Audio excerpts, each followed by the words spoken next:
Hello students, welcome to the channel. This is Anupam. हम पढ़ रहे थे chapter 2 is matter around us pure. Last video में हमने डिस्कस किया था क्वेश्चन नंबर 1 to 6 तक। अगर आपने वो वीडियो नहीं देखी है तो वो वीडियो प्लेलिस्ट में आप वहां से देख सकते हो। आज हम करेंगे क्वेश्चन नंबर 7 से क्वेश्चन नंबर 10 तक। तो क्या गिवन है क्वेश्चन नंबर 7 में? Identify the solutions among the following mixtures. हमें कुछ मिक्सचर गिवन है, इन मिक्सचर में बताना है कि कौन सा मिक्सचर सॉल्यूशन है और कौन सा मिक्सचर सॉल्यूशन नहीं है।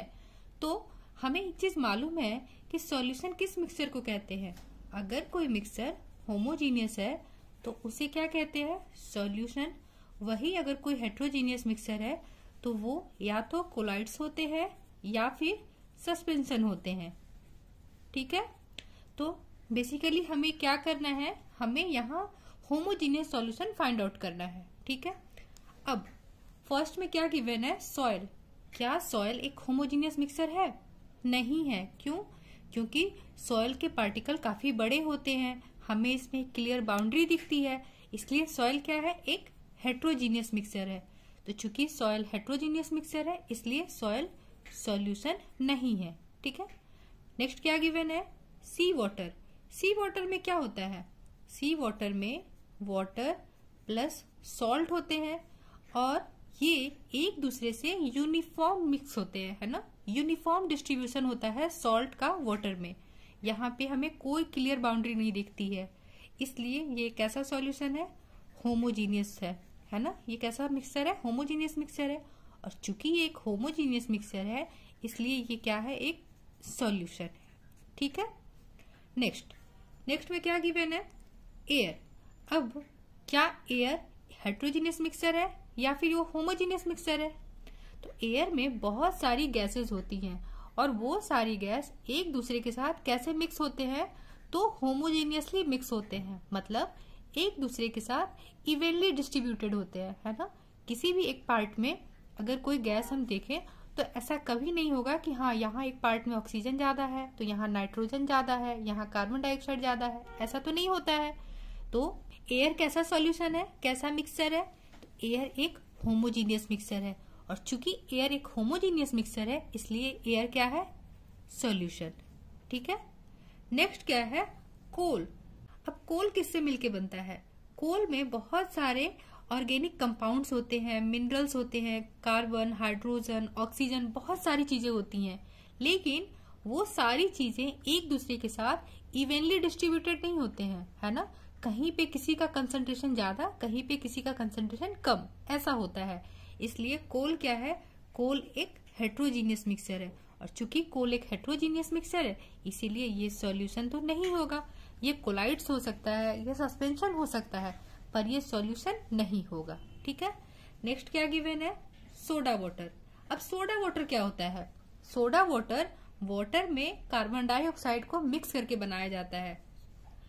जब हम कार्बन डाइऑक्साइड गैस को वाटर में डिसॉल्व करते हैं तो सोडा वाटर बनता है। ठीक है, और इस गैस का डिस्ट्रीब्यूशन वाटर में इवनली होता है ना, यूनिफॉर्म डिस्ट्रीब्यूशन होता है। तो यूनिफॉर्म डिस्ट्रीब्यूशन होने के कारण ये कैसा मिक्सचर बनाता है? होमोजीनियस मिक्सचर बनाता है और चूंकि ये एक होमोजीनियस मिक्सचर बनाता है इसलिए ये क्या होगा? सॉल्यूशन। ठीक है, तो कौन कौन से सॉल्यूशन होंगे यहाँ पे?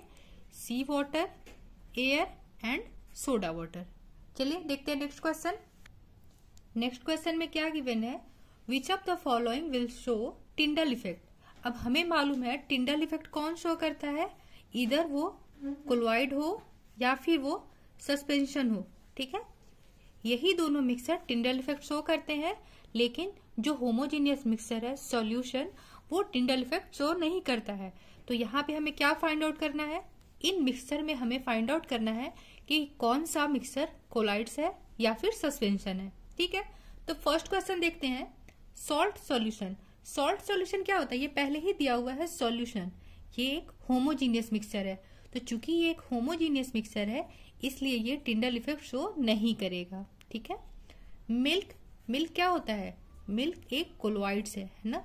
मिल्क के पार्टिकल सॉल्यूशन के पार्टिकल से थोड़े बड़े होते हैं, बिगर होते हैं साइज में, इसलिए ये एक टिंडल इफेक्ट शो करता है, तो ये यस हो जाएगा। नेक्स्ट क्या है? Copper sulphate solution. ये भी एक सॉल्ट सॉल्यूशन है। सॉल्ट सॉल्यूशन होने के कारण ये एक होमोजीनियस मिक्सचर है, और चूंकि ये एक होमोजीनियस मिक्सचर है इसलिए ये टिंडल इफेक्ट शो नहीं करेगा, है ना, क्योंकि जो भी होमोजीनियस मिक्सचर होते हैं उनके पार्टिकल की साइज बहुत छोटे होते हैं, 1 नैनोमीटर से भी कम होते हैं, इसलिए वो टिंडल इफेक्ट शो नहीं करता है। नेक्स्ट क्या है, स्टार्च सॉल्यूशन। स्टार्च सॉल्यूशन क्या है, ये कोलॉइड्स है। क्योंकि स्टार्च के जो छोटे छोटे मॉलिक्यूल्स होते हैं वो वाटर में डिसॉल्व नहीं होते हैं, सस्पेंडेड रहते हैं। स्टार्च के जो छोटे छोटे मॉलिक्यूल्स होते हैं वो वाटर में अच्छे से डिसॉल्व नहीं होते हैं, सस्पेंडेड रहते हैं, इसलिए ये भी एक कोलॉइड्स है, और चूंकि ये कोलॉइड है तो ये टिंडल इफेक्ट शो करेगा। तो इसका आंसर हो जाएगा मिल्क एंड स्टार्च सॉल्यूशन। ठीक है, नेक्स्ट क्वेश्चन में क्या गिवन है, क्वेश्चन नंबर 9 में क्या गिवन है, हमें कुछ मैटर गिवन है, इनमें से बताना है कि कौन सा एलिमेंट है, कौन सा कंपाउंड है एंड कौन सा मिक्सचर है। तो हमें मालूम है एलिमेंट किसे कहते हैं, जिसमें सिर्फ एक टाइप के एटम हो, एक टाइप के एटम हो उसे एलिमेंट कहते हैं। 2 या 2 से ज्यादा एलिमेंट हो लेकिन वो एक दूसरे के साथ केमिकली कंबाइंड हो, है ना, और एक फिक्स रेशियो में हो तो उसे हम कंपाउंड कहते हैं। और मिक्सचर क्या होता है, इसमें 2 या 2 से ज्यादा मैटर होते हैं लेकिन वो सिर्फ फिजिकली मिक्स होते हैं और यहाँ पे रेशियो भी फिक्स नहीं होता है। तो चलिए देखते हैं क्वेश्चन को। फर्स्ट क्वेश्चन में गिवन है सोडियम। सोडियम में सिर्फ एक टाइप का एटम होता है इसलिए ये एक एलिमेंट है। नेक्स्ट है सॉइल। सॉइल में क्या एक टाइप के ही एटम होते हैं, नहीं, सॉइल में बहुत टाइप के पार्टिकल होते हैं, है ना, और वो सिर्फ एक दूसरे के साथ फिजिकली मिक्स होते हैं, इसलिए सॉइल क्या है, सॉइल एक मिक्सचर है। नेक्स्ट है शुगर सॉल्यूशन। नाम से ही पता चल रहा है हमने क्या किया, शुगर और वाटर का सॉल्यूशन बनाया। तो एलिमेंट और कंपाउंड तो नहीं है क्योंकि ये एक दूसरे के साथ फिजिकली मिक्स है, इसलिए ये क्या है, मिक्सचर। नेक्स्ट है सिल्वर। सिल्वर भी सिर्फ एक तरह के एटम से मिलके बना है, इसलिए सिल्वर क्या है, एक एलिमेंट है। नेक्स्ट है कैल्शियम कार्बोनेट। कैल्शियम कार्बोनेट का फॉर्मूला होता है CaCO3। ये क्या है, कंपाउंड। क्योंकि इसमें कार्बन, ऑक्सीजन एंड कैल्शियम ये तीनों एक फिक्स रेशियो में केमिकली कंबाइंड है, इसलिए ये कंपाउंड हो गया। ठीक है।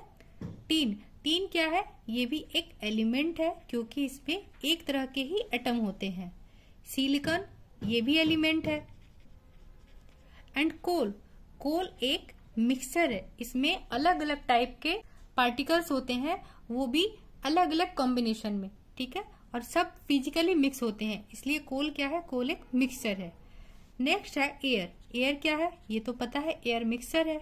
सोप ये भी मिक्सचर है। मीथेन क्या है, मीथेन होता है एक कंपाउंड, क्योंकि यहाँ कार्बन एंड हाइड्रोजन एक दूसरे के साथ एक फिक्स रेशियो में केमिकली कंबाइंड होते हैं, इसलिए ये क्या है, एक कंपाउंड। कार्बन डाइऑक्साइड अगेन क्या है, एक कंपाउंड। एंड ब्लड क्या है, ब्लड एक मिक्सचर है क्योंकि इसमें बहुत सारी मैटर होते हैं, बहुत सारे तरह के मैटर होते हैं, वाटर, प्लाज्मा, सेल्स, बहुत सारी चीजें मिला के ब्लड बनता है। ठीक है। नेक्स्ट देखते हैं क्वेश्चन नंबर 10। नेक्स्ट क्वेश्चन में पूछा जा रहा है हमें कुछ चेंजेस गिवन है, इनमें से बताना है कि कौन सा चेंज केमिकल चेंज है।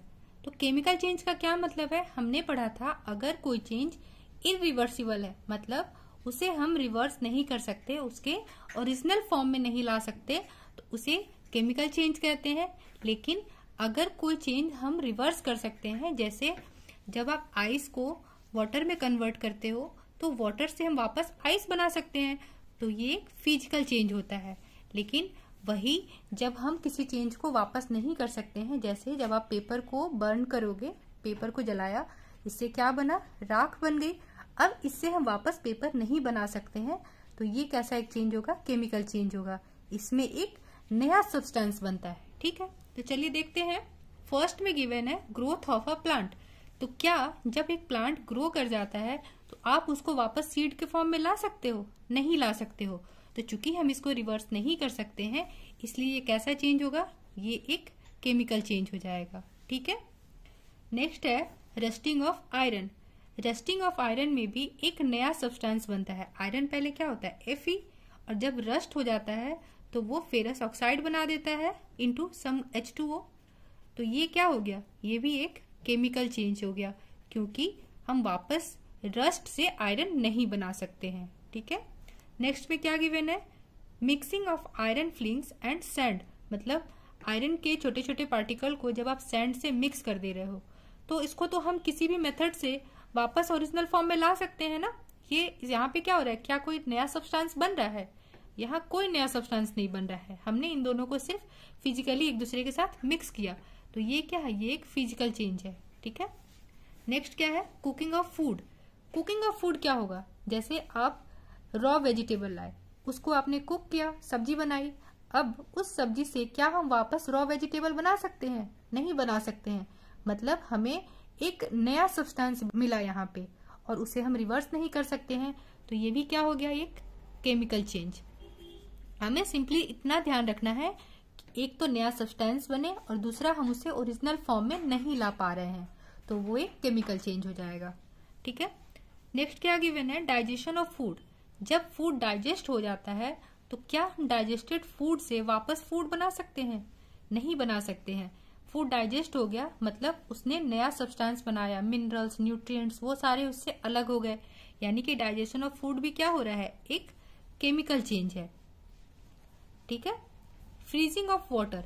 यहाँ क्या कह रहा है कि आप वाटर को फ्रिज में डालें और आइस बना लिया, तो क्या आइस से वाटर बनाया जा सकता है? हाँ, बिल्कुल बनाया जा सकता है।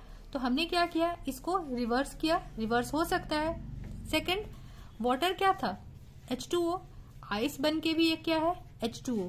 तो यहाँ कोई नया सब्सटेंस नहीं बना, इसलिए ये क्या है, एक फिजिकल चेंज है। नेक्स्ट क्या है, बर्निंग ऑफ कैंडल। अब यहाँ पे दो चीजें हो रही हैं। जब आप कैंडल को बर्न करते हो तो यहाँ पे क्या होता है, एक तो ये जो धागा है ये भी बर्न होता है और दूसरा ये वैक्स मेल्ट होता है ना। तो जो वैक्स मेल्ट हो रही है वो क्या है, वो एक फिजिकल चेंज है, क्योंकि वैक्स का सिर्फ शेप चेंज हो रहा है, उसको आप वापस इस शेप में डालोगे तो कैंडल बन जाएगी। लेकिन ये जो धागा बर्न हो रहा है, तो ये धागा बर्न होके किस में कन्वर्ट हो गया, राख में, ऐश में। इससे हम वापस धागा नहीं बना सकते हैं, तो इसलिए ये क्या होगा, एक केमिकल चेंज है। ठीक है, so that's all for today. मिलते हैं नेक्स्ट वीडियो में, तब तक बने रहे चैनल पर। और अगर अभी तक चैनल को सब्सक्राइब नहीं किया है तो kindly subscribe the channel and press the bell icon. Thank you.